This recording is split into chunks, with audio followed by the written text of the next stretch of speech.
Olá, tudo bem?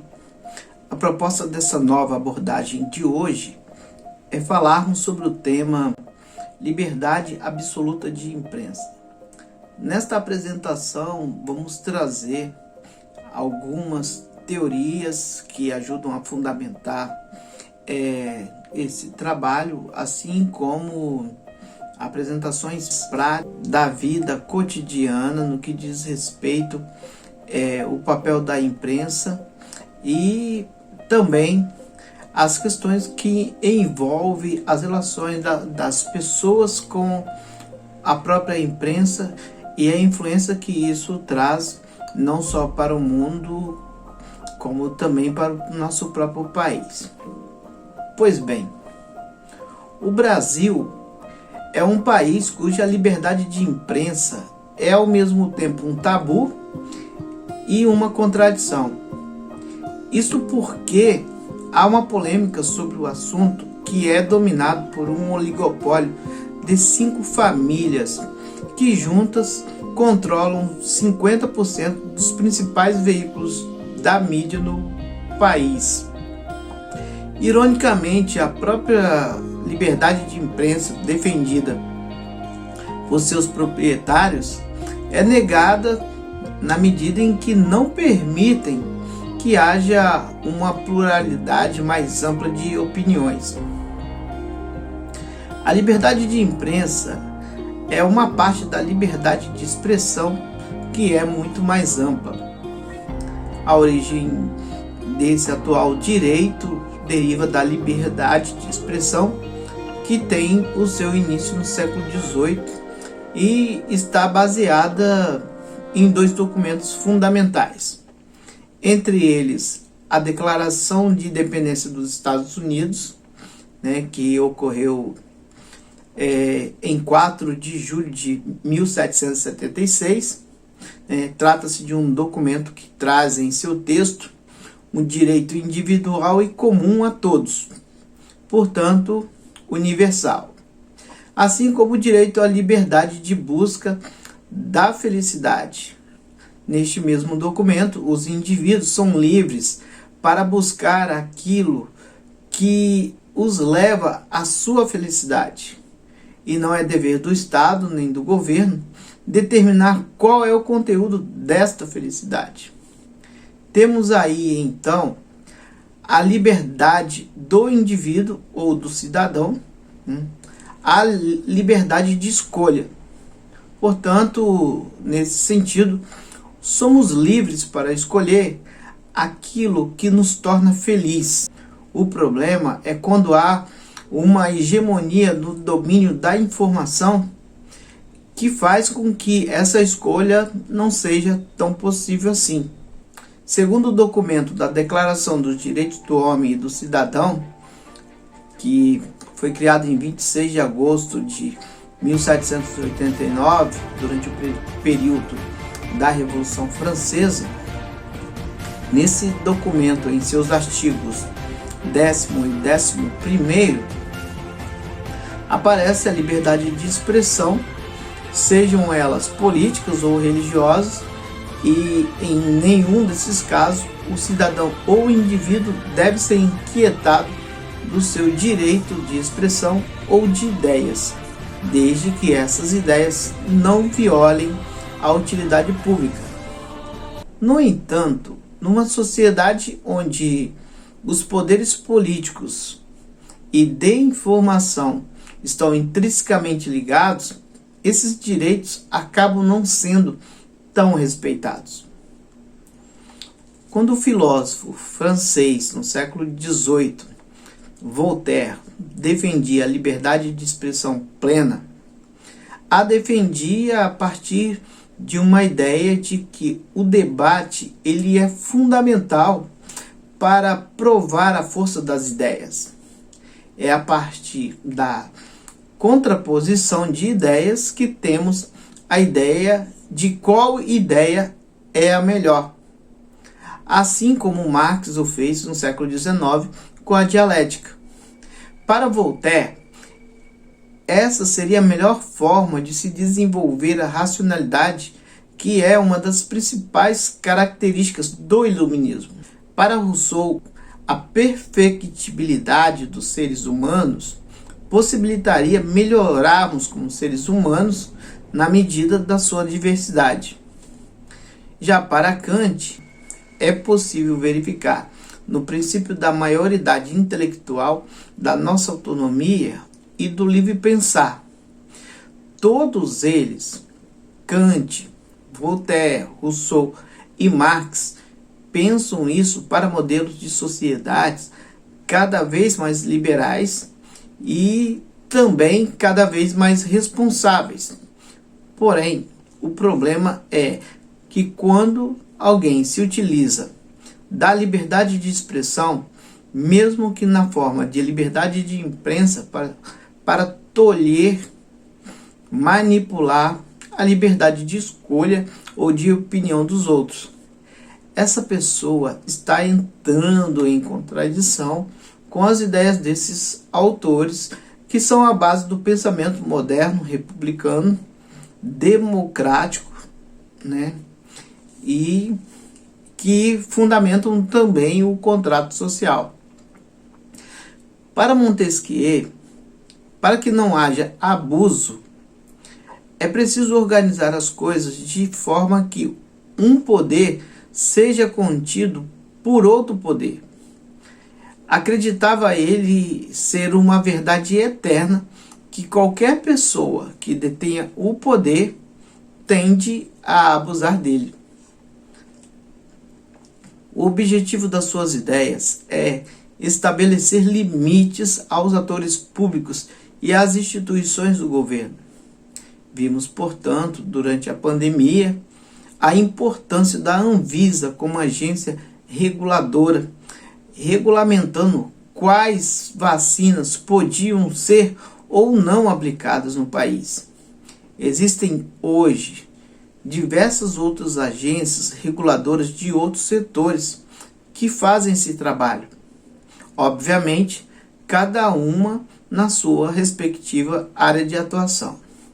Só para citar alguns exemplos de agências que existem, temos a Anatel, Agência Nacional de Telecomunicações, a ANP, Agência Nacional do Petróleo, a ANAEL, Agência Nacional de Energia Elétrica, a ANS, que é a Agência Nacional de Saúde Suplementar, a Anvisa, que é a Agência Nacional de Vigilância Sanitária, a ANA, Agência Nacional das Águas, e a Ancine, Agência Nacional do Cinema. No entanto, há muita resistência quanto a esse tipo de regulamentação no que tange a liberdade de imprensa, como acontece em diversos outros países. Só para citar alguns exemplos, temos o caso de Angola, Argentina, Estados Unidos, França, Equador, Portugal e Reino Unido. São exemplos de países que possuem agências reguladoras. E para esclarecer melhor sobre a regulamentação, no segundo turno das eleições de 2018, quando o candidato Jair Bolsonaro do PSL não compareceu ao debate com seu adversário Fernando Haddad do PT, que tradicionalmente é transmitido às vésperas da eleição pela Rede Globo de televisão, a emissora não o fez. Por outro lado, nesse mesmo turno, no Distrito Federal, o candidato Rodrigo Hollenbeck, do PSB, foi sozinho porque o candidato ao governo Ibanez, do MDB, se recusou a ir ao debate. Ou seja, cada emissora faz as suas regras. Caso houvesse uma agência de regulamentação, esse impasse já seria definido.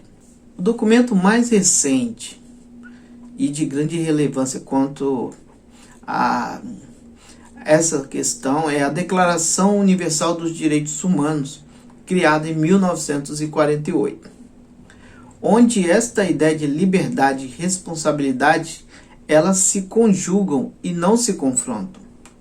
Um ponto a se destacar é que em estados autoritários, em tiranias, em despotismo, em ditaduras, existe uma censura que é prévia, que proíbe o cidadão de se manifestar antes das manifestações de ideias. Em uma democracia, essa exibição seria póstuma, ou seja, posterior à manifestação das ideias. Portanto, visto que vivemos numa democracia, não podemos desconsiderar que o direito coletivo e a responsabilidade social da imprensa quando é parcial, no sentido de atender apenas os interesses de grupos dominantes na sociedade. Há quem diga que o papel da mídia é levar e transmitir informações de maneira neutra e imparcial, para que as pessoas tirem suas próprias conclusões baseadas na verdade. Na prática, os grandes veículos de comunicação também desempenham um papel estratégico no desenvolvimento e desempenho do sistema capitalista, que, por sinal, estamos há 5 séculos e que até hoje produziu mais pobreza do que riqueza no mundo. No Brasil, dentro do mesmo sistema, saímos de um sistema de escravidão para um sistema de desigualdade e as pessoas acabam se acostumando com isso. A imprensa atualmente é, portanto, um importante instrumento de manipulação política capaz de ditar regras de comportamento, disseminar mentiras, influenciar direta ou indiretamente na vitória ou queda de um governo e até mesmo na manutenção e instauração de ditaduras. A Rede Globo apoiou a ditadura no país. Neste fim de semana, o jornal O Globo inaugurou na internet um site em que revisita sua própria história com um olhar crítico. Num trabalho de 10 meses, o site traz filmes e depoimentos sobre a história do jornal. Trata também de acusações dirigidas ao Globo, muitas delas fantasiosas, e há também o reconhecimento de erros, como o apoio editorial ao golpe militar de 1964. A introdução ao texto do site observa que o apoio do Globo ao golpe é visto internamente pelas organizações Globo como um erro há anos e que a feitura do site era a melhor oportunidade para explicitar essa avaliação. E conclui, reafirmando-se o apego incondicional e perene aos valores democráticos. O site lembra que os principais órgãos da imprensa brasileira também apoiaram os militares em 64 por temerem que a democracia fosse atropelada pelo próprio presidente João Goulart, com o apoio de sindicatos e de alguns segmentos das Forças Armadas. Mas a intervenção militar para eliminar aquela ameaça e reconduzir o Brasil à democracia só devolveu a presidência a um civil 21 anos depois e numa eleição sem o voto popular.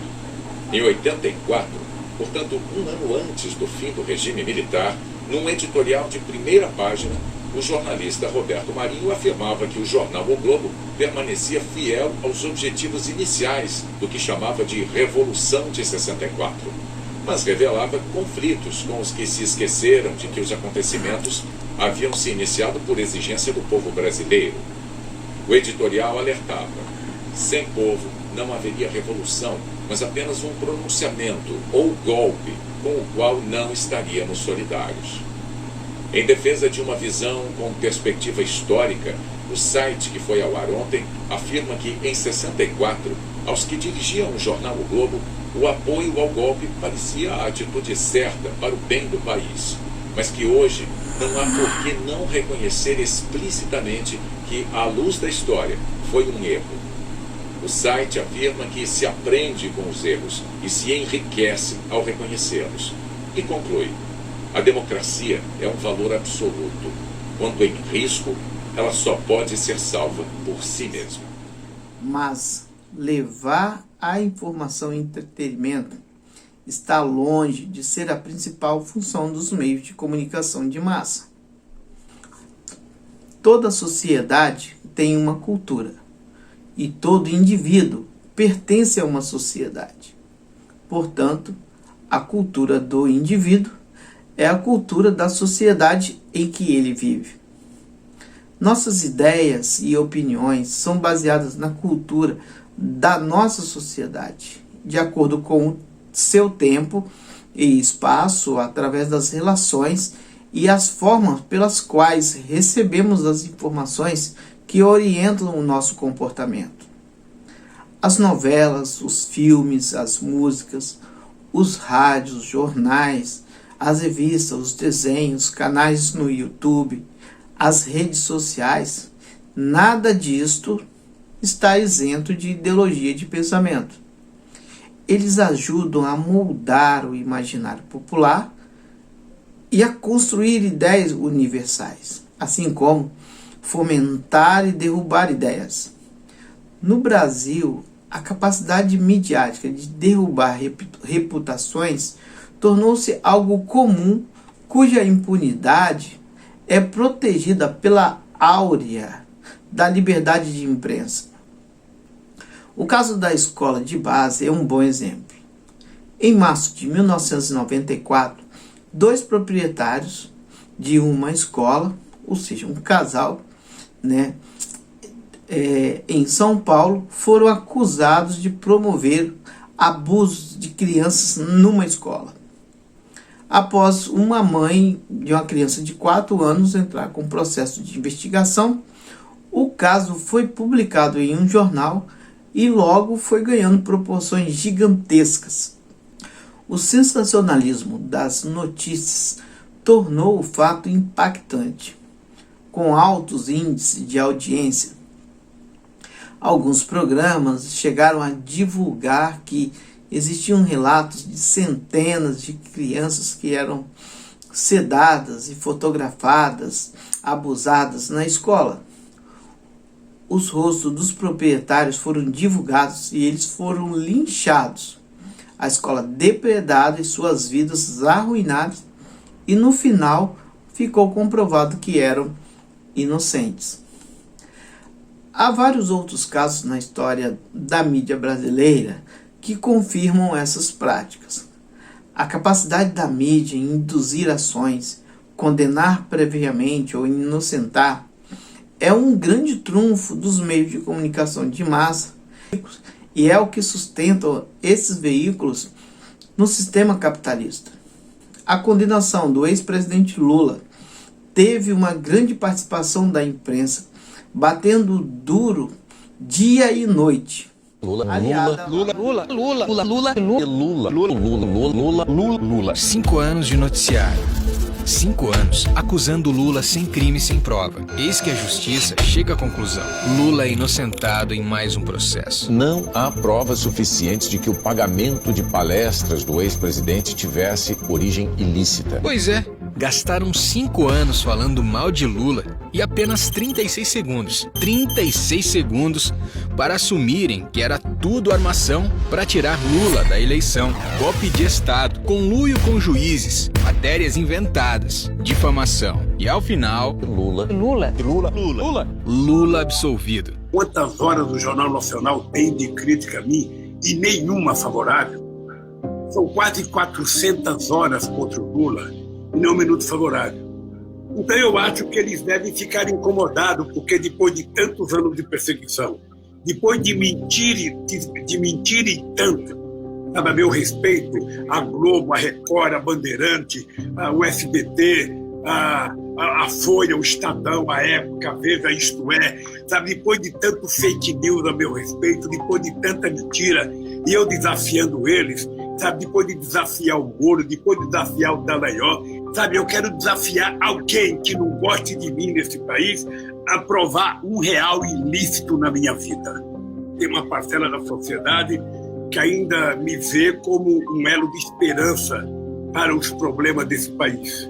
E eles sabem, sabe, que nós temos condições de consertar o Brasil, porque já consertamos uma vez.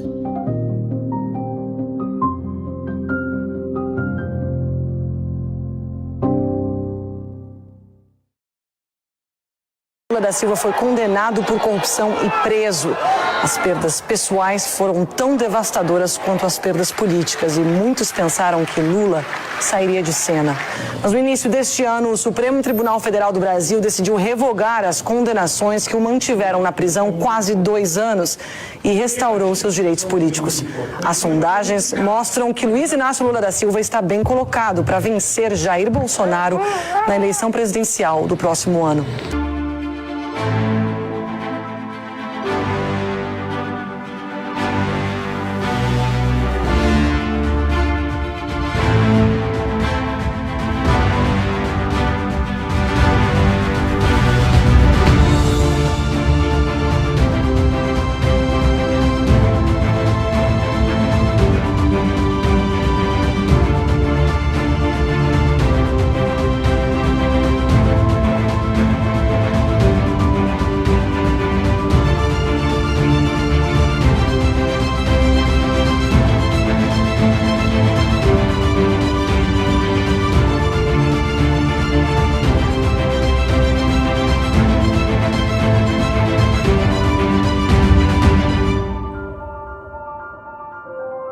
Aliada à Lava Jato, aos procuradores, ao juiz Sérgio Moro, as falsas delações, os processos viciados, fora da lei. Manipularam tudo para desmoralizar a política, os políticos, a eleição e evitar a participação do ex-presidente Lula no processo eleitoral. Não podemos esquecer da influência da CIA e do FBI e os interesses de grandes grupos norte-americanos e de outros países. A narrativa colou na população. Agora, o ex-juiz Sérgio Moro se exilou nos Estados Unidos. Havia corrupção, mas miraram somente no partido e no ex-presidente para justificar o golpe de... Caso a Intercept não tivesse investigado e conseguido provas das irregularidades numa operação jornalística que ficou conhecida como Vaza Jato, provavelmente o ex-presidente ainda estaria preso. Atualmente temos o caso Lázaro, que foi vendido para a população pela mídia como um serial killer. Agora, parece que está ficando claro que para a população que ele era um matador de aluguel de grandes fazendeiros da região. A sua morte tornou-se inevitável para o bem dos fazendeiros que o contrataram e que agora, ainda que sejam presos, dificilmente serão condenados. Isto porque a propaganda não é somente a alma do negócio. Ela é o próprio negócio para os meios de comunicação. São os anúncios e a publicidade que moldam a relação que temos com a mídia e que a mídia tem com a sociedade. Porque nós estamos num sistema cujo principal centro é o capital. E no capital, quem paga o maestro escolhe a música.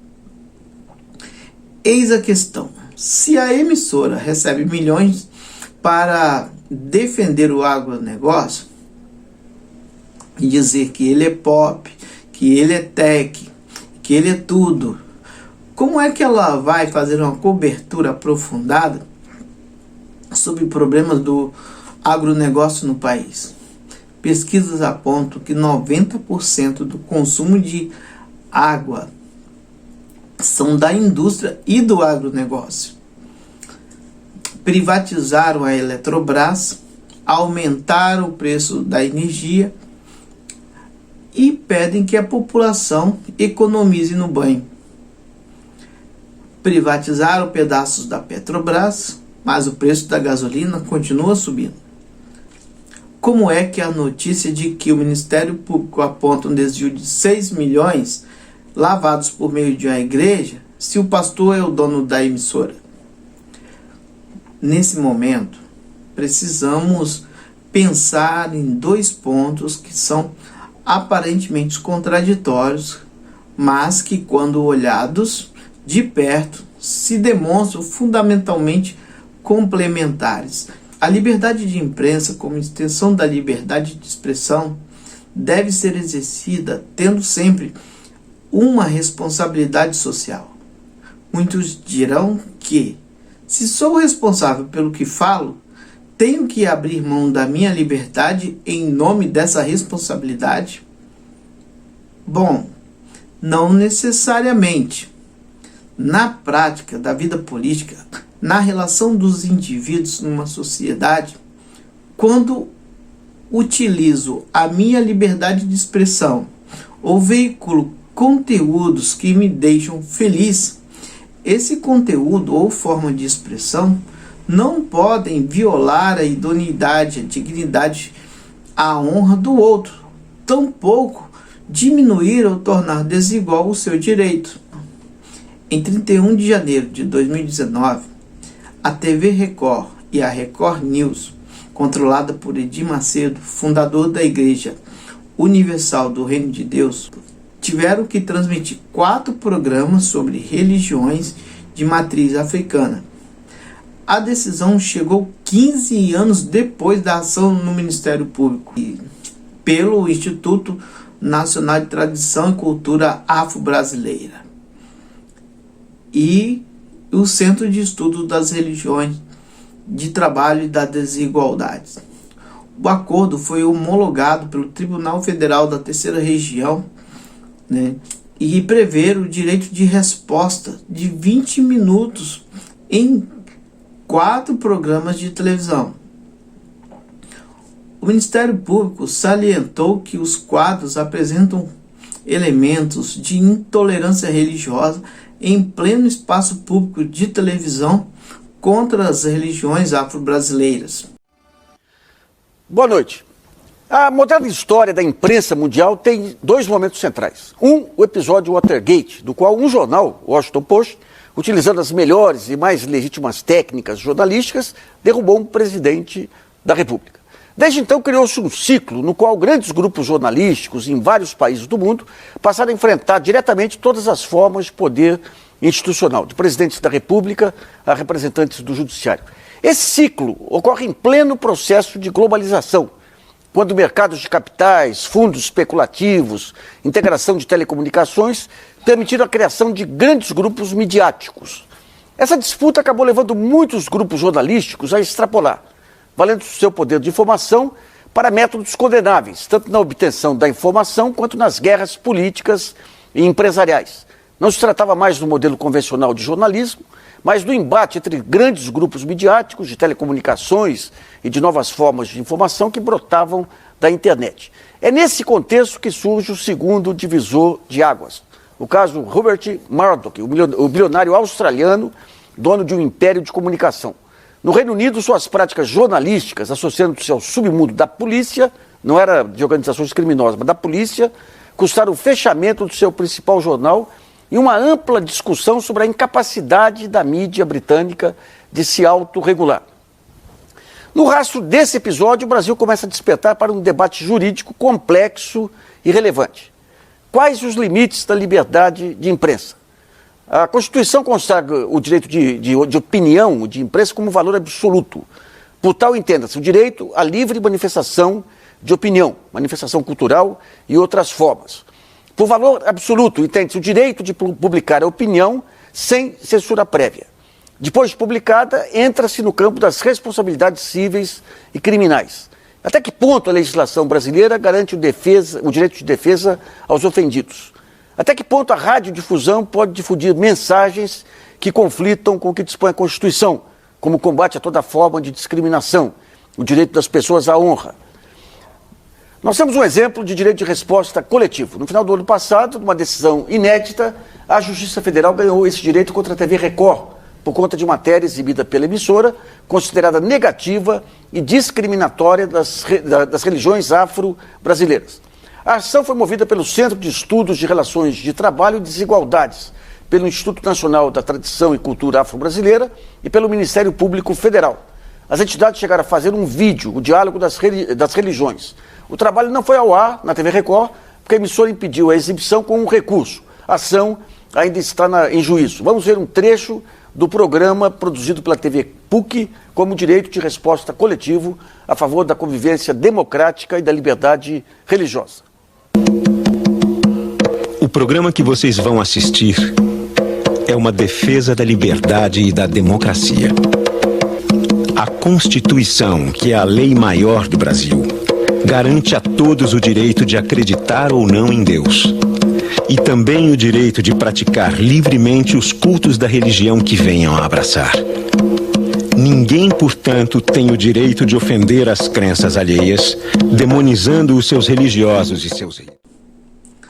A lei que dispõe sobre o direito de resposta ou retificação do ofendido em matéria divulgada, publicada ou transmitida por veículo de comunicação social é de autoria do senador Roberto Requião, do Paraná. O direito de resposta, ela visa proteger as pessoas que foram detratadas pelos meios de comunicação para que possam responder à altura da ofensa recebida. Contudo, na prática, isso está muito longe de acontecer. Então, nesse sentido, a minha liberdade de expressão não é absoluta? Exatamente. A liberdade de expressão é absoluta enquanto um direito inerente a todos os cidadãos, mas não é absoluta na prática, pois ela é exercida no contexto de sociedade em que habitam pessoas diferentes, com gostos diversos, posições políticas diversas, ideias diversas. E essas ideias têm de ser exercidas através da responsabilidade social. É por isso que uma pessoa ou empresa que se manifesta com um conteúdo nocivo aos direitos dos outros deve responder em relação aos danos causados. É esse delicado conteúdo que temos que debater no Estado democrático de direito, principalmente no século XXI, em que temos uma profusão de comunicação cada vez mais densas, confusas entre os indivíduos. Comunicações que se dão a todo instante, né? Principalmente com o advento da internet, né? Onde a todo momento, a partir das redes sociais e meio de comunicação tradicional, tornamo-nos, assim, seres extremamente relevantes para a sociedade, expressando nosso conteúdo, nossa felicidade e nossas escolhas. Mas essa liberdade não é absoluta, pois não existe direito que seja absoluto, pois todo direito é relativo e pressupõe uma responsabilidade. Diferentemente do que acontece em outros países, um mesmo grupo é proprietário de diversos canais de televisão, rádio, jornal, TV, internet a cabo, portais noticiosos. Isto gera monopólios de veiculação de informação. Nos Estados Unidos, não é permitido que haja domínio de mais de 30% de audiência a fim de dificultar a manipulação da informação. Quando ela é tendenciosa, a democracia passa a ser distorcida. Isso influencia diretamente na compreensão da realidade pela própria população. Nas manifestações de 2013, as empresas de TV davam cobertura e chamavam as pessoas para as ruas, orientando-os onde estavam acontecendo os eventos. Quanto maior o número de empresas possuir esse domínio, maior será a pluralidade de informação. o que torna a informação mais democratizada. Atualmente, a renovação das concessões de emissoras é automática, mas para perdê-la, deve haver uma votação no Congresso com pelo menos 2/3 do número de parlamentares contra a renovação. Caso contrário, nada muda. Mesmo que pontualmente possam haver algumas divergências entre os donos das emissoras, o monopólio e a concentração de que tem ao seu alcance o poder de influenciar centenas e milhares de pessoas, ditar comportamentos, politizar ideias, causar revoltas, causar passividade, esse poder tão grande e concentrado faz com que esses veículos de comunicação deixem de ter como função informar, entreter e fiscalizar os 3 poderes para se tornar um poder em si. Inclusive, muitos autores o chamam de o 4º poder. Em seu artigo para a Carta Maior, Laurindo Filho aponta o seguinte: trata-se de uma mercadoria em especial que não se realiza apenas no seu consumo, como qualquer outra. Ela perdura depois de consumida nos corações e mente das pessoas, muitas vezes pela vida toda, por transmitir informações, valores e ideias.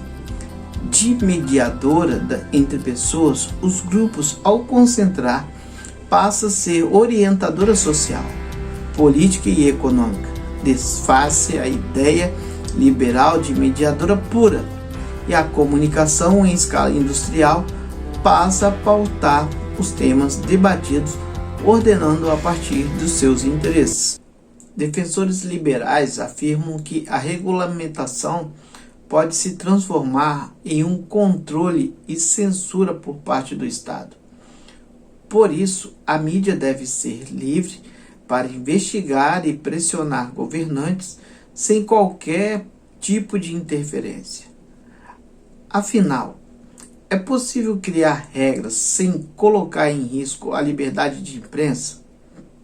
Por que é necessária a regulamentação dos meios de comunicação? Porque toda concessão é objeto de regulamentação pública. O transporte aéreo, urbano, a distribuição de água, esgoto, energia. O Estado pode fazer concessão de serviços públicos, mas tem o direito de cobrar obrigações a quem é concedido esses serviços. Em vários países no mundo inteiro, como a Inglaterra, a Espanha, França, Holanda, Canadá, Argentina, Equador, entre outros, é assim. As regras elas precisam ser claras para que a população possa acompanhar o trabalho que é feito pelas concessionárias, a fim de evitar influências e abusos por parte dos meios de comunicação. Vejam como foram divididos os canais de TV no Brasil. No Brasil, os primeiros canais de transmissão, eles começaram a serem difundidos a partir da década de 1950. O presidente da República, ele tinha a exclusividade da concessão que destinou os canais de rádio e TVs aos seus amigos e correligionários, assim como os representantes de seus grupos políticos nos estados e nos municípios. E isso sem qualquer critério. Não havia um critério social ou educacional. Por exemplo, o critério foi o favorecimento político. Todos os jornais apoiaram o regime militar. E a Folha de São Paulo foi além disso, como a participação contra o presidente eleito João Goulart. Após o AI-5, a imprensa passa a sofrer uma censura mais rígida. Para a maioria que aceitou essa censura, praticavam uma censura mais branda. Daí a razão porque a Rede Globo e a Folha de São Paulo se tornaram um dos maiores veículos de comunicação do país. Ou seja, havia um certo conluio com os militares. Nesta época é que saía na capa dos jornais trechos de Camões no lugar de notícias censuradas. Isto vai até 1975, quando o Estadão fez 100 anos, né, e a censura foi retirada. Mesmo estando numa ditadura, os jornais passaram a apoiar um plano de abertura política apoiado pelo presidente Geisel. A TV Globo foi censurada como todos os outros meios de comunicação da época. O que ela fez diferente foi apoiar mais o regime militar. Após o final da ditadura, o presidente José Sarney fez 90 concessões antes de sair do governo. O próprio Sarney é dono de 2 afiliadas da Rede Globo. Todos os grupos políticos que foram beneficiados durante o período do regime militar, como no período do Sarney, são hoje donos de televisão, rádio, e isto é muito ruim, porque esses grupos não representam mais a opinião pública dominante no país. O país mudou, relegou a ditadura militar. No entanto, aqueles que eram partidários do regime militar são os que controlam os meios de comunicação do país.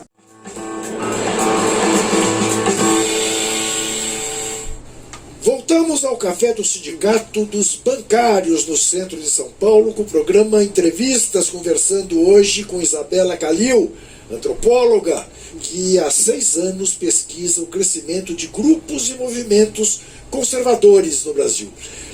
Rita. Voltando um pouco em relação a esses segmentos todos que compõem essa massa que votou e apoiou o Bolsonaro, o que você avalia o papel da imprensa nisso tudo?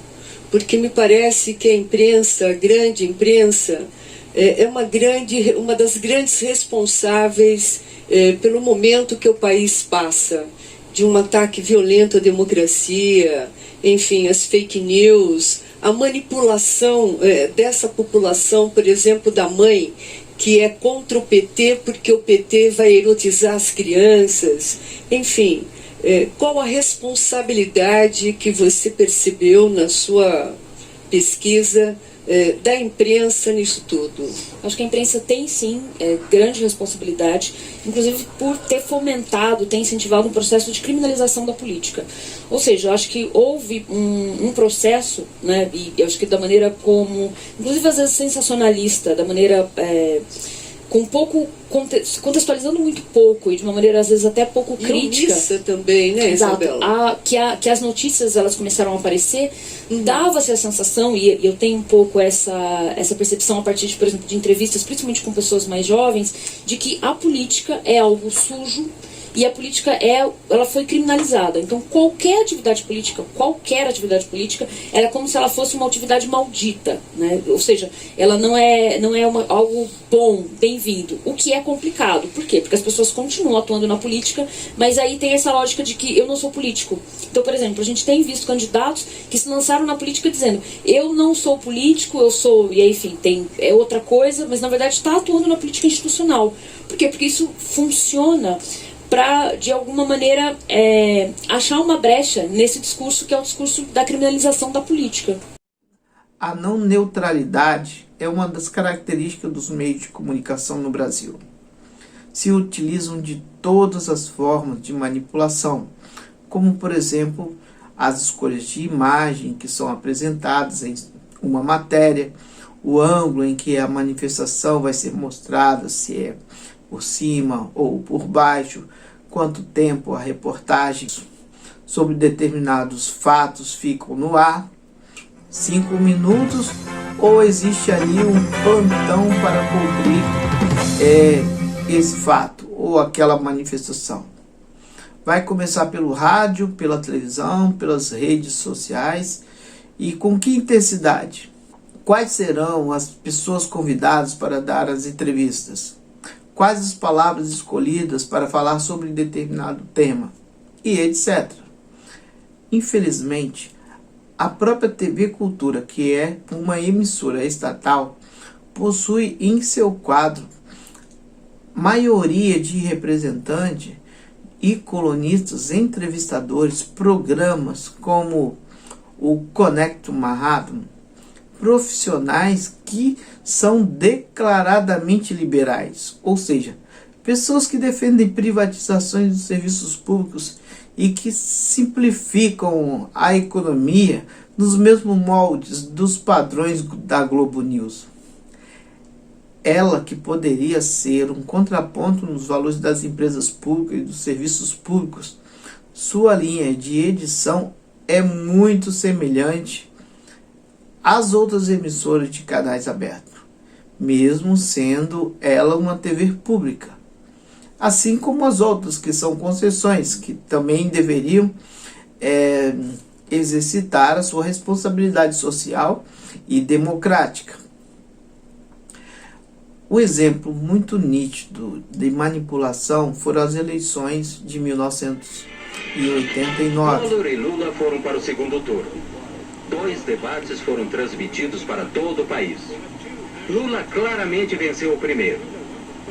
10 dias antes da votação, houve um segundo debate. No dia seguinte, o Jornal Nacional editou e transmitiu um resumo editado de 6 minutos, assistido por 64% da audiência. Foi especialmente montado para deter Lula e eleger Collor. Sabemos perfeitamente bem que a nossa... Few doubt that Lula lost the second debate. He was unsettled and had been through a grueling and vicious campaign full of personal smears. Em função não de méritos pessoais, mas em função da competência de uma categoria profissional, em função da competência de milhares de brasileiros, em função da competência dos partidos com que eu me orgulho de estar aliado, eu estou hoje disputando a presidência da República para ganhar as eleições de 2017. Eu gostaria... In the summary, Collor was forceful. He had all the good lines, as well as 1 minute and 10 seconds more than Lula. No dia 17 nós vamos dar um não definitivo à bagunça baderna, ao caos, à intolerância, à intransigência, ao totalitarismo, à bandeira vermelha. Vamos dar sim a nossa bandeira, essa que está aqui, a bandeira do Brasil, a bandeira verde, amarela, azul e branca. E quem venceu o debate? Depois do resumo, o Jornal Nacional apresentou os resultados de uma pesquisa telefônica sobre o debate feita pela agência responsável pela construção da imagem eleitoral de Collor. As perguntas eram vagas. Collor venceu Lula em todos os sentidos. Não foi perguntado em quem as pessoas entrevistadas iriam votar. O centro das respostas. E Lula, 34,1%. O mais preparado para governar. Collor, 48%. Lula, 30%. Nosso trabalho como profissionais da televisão foi e continuará sendo o que fez a televisão nesses 2 debates. Manter aberto esse canal de 2 mãos entre o eleito e os eleitores para que melhor se exerça a democracia. Com Lula nos debates estava desigual porque o Lula era o povo e o Collor era a autoridade. Então nós conseguimos tirar a gravata do Collor, botar um pouco de suor com uma glicerinazinha e colocamos as pastas todas que estavam ali com supostas denúncias contra o Lula, mas as pastas estavam inteiramente vazias, com papéis em branco. Outro exemplo, ainda mais emblemático, foi quando, em 25 de janeiro de 1984, houve uma grande manifestação em São Paulo pelo fim da ditadura e pelas diretas já. Mas foi noticiado pelo Jornal Nacional a comemoração da cidade de São Paulo. Fica a dica para assistirem o documentário Muito Além do Cidadão Kennedy, que fala sobre essa questão, principalmente sobre a Globo. Na verdade, o documentário é sobre a Globo e como ela influencia na política brasileira. Com o governo civil no horizonte, um amplo movimento político se alastrou por todo o Brasil, exigindo que o novo presidente fosse eleito pelo povo, com eleições diretas. A princípio, a TV Globo ignorou o movimento. Mas com 500 mil de pessoas nas ruas de São Paulo, tinha que dizer algo, mesmo que de forma tendenciosa. Festa em São Paulo. A cidade comemorou seus 430 anos com mais de 500 solenidades. A maior foi um comício na Praça da Sé. São Paulo, 430 anos, 9 milhões de brasileiros vindos de todo o país. Cidade de trabalho, São Paulo fez feriado hoje para comemorar o aniversário. Foi também o aniversário de seu templo mais importante, a Catedral da Sé. De manhã, na missa, o cardeal arcebispo Dom Paulo Evaristo Arns lembrou o importante papel da Catedral da Sé nesses 30 anos em que ela vive no coração da cidade. No livro Mídia, Política, Propaganda e Manipulação, do Chomsky, ele aponta que as estratégias de controle social da mídia são altamente sofisticadas para convencer a população de apoiar determinadas ações. Outro exemplo que ele cita é como a mídia estadunidense contribuiu em 1954 para convencer a população que os Estados Unidos estavam certos em derrubar o governo democrático da Guatemala e torná-lo refém dos Esquadrões da Morte. Nesse mesmo livro, Chomsky cita uma tática midiática muito utilizada pela grande mídia, que é explicada e repetida no mundo inteiro e que com certeza você já deve ter ouvido falar ou conhece. É um método que ficou conhecido como a fórmula do Vale de Mohawk. Em 1935, os trabalhadores estadunidenses eles conseguiram sua principal conquista legislativa, que é o direito de se organizar, e isso obviamente causou um grande incômodo na elite do país, porque os sindicatos ganharam muita força, conquistaram direitos e, o que é mais importante, passou a ganhar a mente das pessoas. A primeira experiência foi aplicada em 1937, quando estava em curso uma greve importante, a greve de Steel na Pensilvânia, e os empresários tentaram uma nova técnica para quebrar o ânimo dos trabalhadores. A mídia, para colocar a população contra os trabalhadores, passou a criar a ideia de que os sindicatos eram baderneiros e que existia uma harmonia entre os patrões e os trabalhadores, e que os grevistas não deixavam que isso acontecesse. Diziam que o faxineiro e o acionista estavam no mesmo barco, ambos eram prejudicados, e diziam: olha como os grevistas estão atrapalhando o trânsito, o quanto eles são diferentes dos trabalhadores. Eles não são trabalhadores, eles são sindicatos baderneiros. O discurso colou e a ideia deu certo, que até hoje essa narrativa antissindicato ela é produzida e reproduzida constantemente. Então, quando você vir o seu tio chamando um sindicalista de vagabundo, ele está repetindo um discurso altamente ideológico, produzido propositalmente para ele repetir. Nos Estados Unidos, um mesmo grupo não pode ter rádio, TV, jornais numa mesma cidade. No Brasil, isso não existe. E lá não consideram que isso seja um atentado à liberdade de imprensa. Além disso, há outras exigências, como o equilíbrio da divulgação das notícias, a fim de que não influencie as tendências políticas e ideológicas. Elas não podem estimular o racismo, o preconceito, desestimular a ênfase, atividades culturais, fazer alianças com determinados grupos de sociedades a fim de esconder interesses da sociedade e etc. Quem acompanha são as agências reguladoras. Aqui falta legislação mais específica sobre isso. O código que rege é de 1962. Quando ele foi criado, não havia a diversidade de mídias que existem hoje. Ou seja, houve uma mudança extraordinária, mas as regras continuam praticamente as mesmas. O que acontece é que, como não há leis compatíveis com a atualidade, os proprietários fazem o que bem querem com esses serviços públicos que estão sob o seu domínio. O grande objetivo é ganhar dinheiro e ter força política sobre a população. A forma de manter seus monopólios e privilégios é impedir e satanizar a discussão para que as coisas continuem como estão. Pela Constituição, essa concentração é proibida. O artigo da mesma não permite que deputados e senadores tenham emissoras de rádio, televisão, mas não é o que acontece na prática.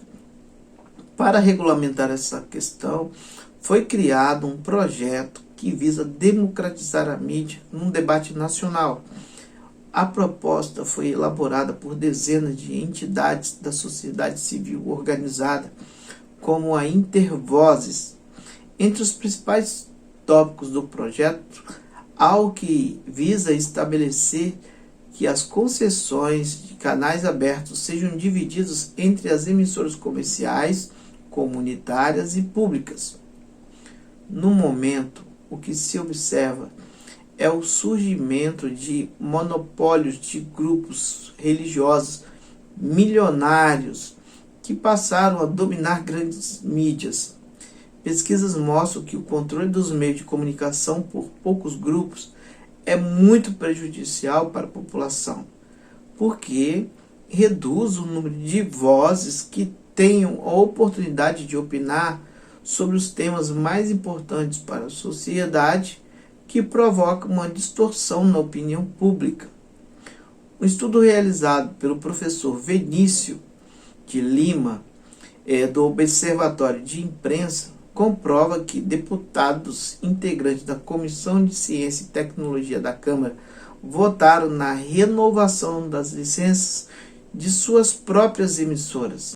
Há um movimento liderado pelo Fórum Nacional pela Democratização da Comunicação, através de vários especialistas que produziram um projeto ao qual coletaram assinaturas para transformar esse projeto num projeto de iniciativa popular, para que ele possa tramitar no Congresso.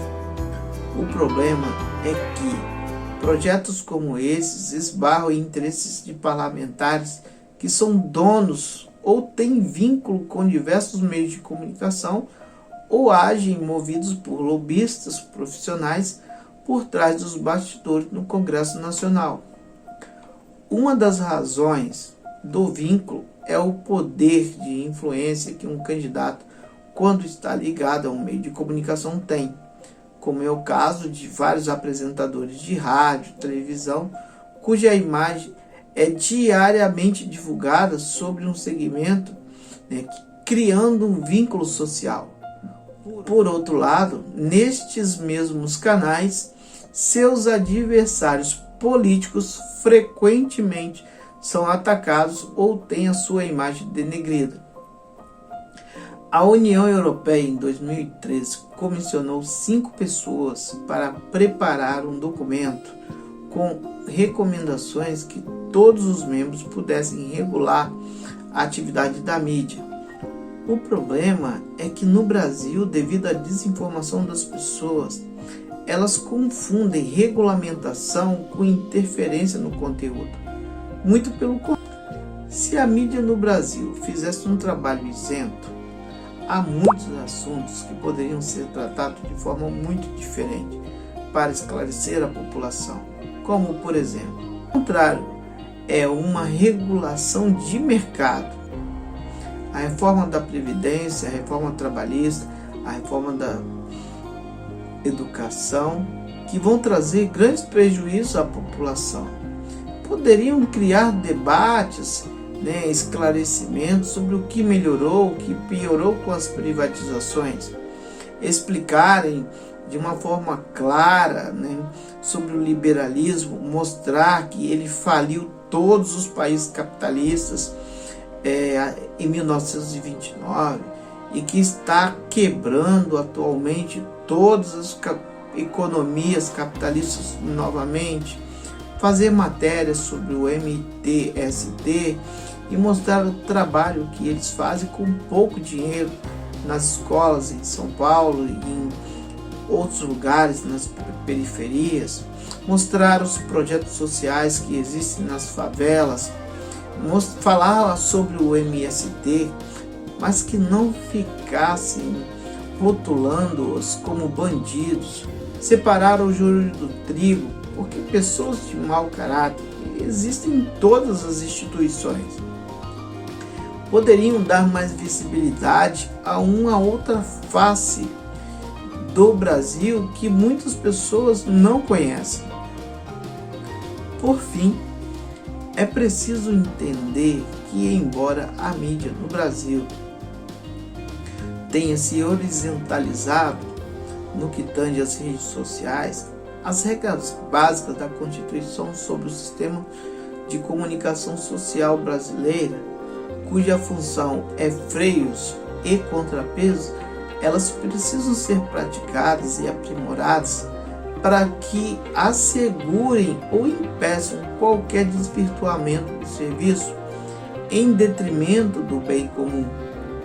A sociedade precisa conhecer o problema, se envolver, discutir, pressionar o Congresso Nacional, pois somente a sua prática, o aprimoramento, a consciência e a importância de sua necessidade possibilitarão outras alternativas, equilíbrio, abrangência e informação. Sendo assim, ganha a democracia, ganha o cidadão e ganhamos todos nós. Bom, ficamos por aqui. Muito obrigado pela atenção e até a próxima.